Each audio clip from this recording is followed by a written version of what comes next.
D5PQ में आपका स्वागत है। आज देखिए आपके पास जो प्रश्न है, पहला प्रश्न है कि जब कोई वस्तु ऋणावेशित हो जाता है तो इसका द्रव्यमान क्या होता है। When a body is negatively charged then its mass। जैसे देखिए, जैसे मान लीजिए कि क्लोरीन है और जब इलेक्ट्रॉन उस पर ऐड होता है तो Cl माइनस होता है, तो इलेक्ट्रॉन का तो मास होता है, तो ये उसमें ऐड हो रहा है, दैट मीन्स क्या होगा, मास उसका क्या होगा, इंक्रीज करेगा।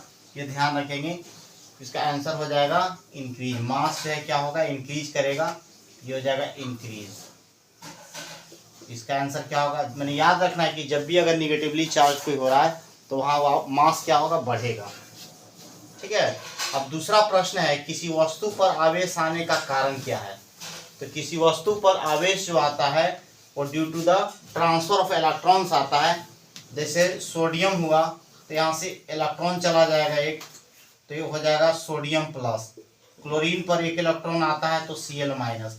मैंने ट्रांसफर ऑफ इलेक्ट्रॉन्स जो है वो जिम्मेवार है अपेयरिंग ऑफ चार्ज के लिए ऑन एन ऑब्जेक्ट। ये ध्यान रखना है, जब भी इलेक्ट्रॉन का आदान प्रदान होगा तो उससे क्या होगा, उस पर चार्ज आ जाएगा। तो 2 क्वेश्चन हो चुका। देखिए अब तीसरा हम लोग करते हैं। तीसरा में विद्युतीय क्षेत्र का विमीय सूत्र। तो F बराबर होता है QE। इक्वल टू क्या होगा, F बाई क्यू, फोर्स है MLT-2 और चार्ज का हो जाएगा AT, हो जाएगा MLT-3 A-1। देख सकते हैं आप, यहाँ पर हो गया इलेक्ट्रिक फील्ड का विमीय सूत्र, डायमेंशनल फार्मूला। ML ये चल जाएगा ऊपर और ए डी ऊपर चला जाएगा, तो MLT-3 A-1।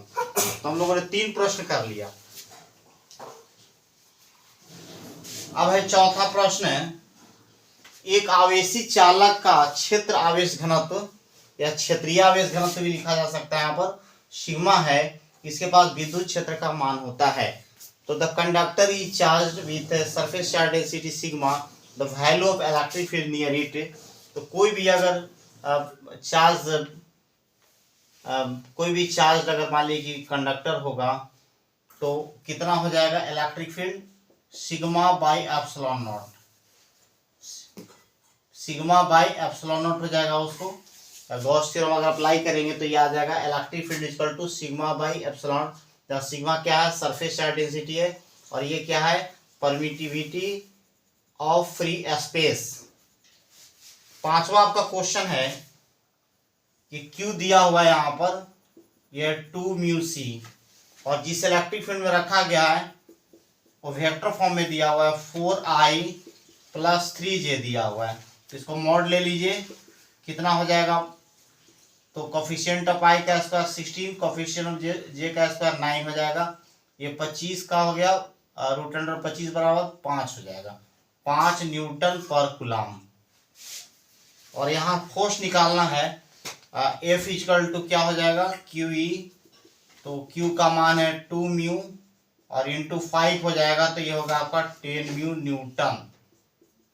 इंग्लिश में भी वही लिखा हुआ है आपके पास, a charge of 2 mu C is placed in electric field 4I + 3J, then magnitude of electric force will be. तो आप यहाँ पर जब भी वेक्टर फॉर्म में रहेगा तो सबसे पहले आप मोड लीजिएगा और मोड लेकर के F इक्वल टू QE कर देंगे, इससे आपका आंसर आ जाएगा। यहाँ ऐसे भी लिखा जा सकता है, F equal to 10 × 10⁻⁻6 newton. F equal to हो जाएगा 10⁻⁻5 न्यूटन हो जाएगा। ये दोनों प्रकार का आंसर हो सकता है। ठीक है।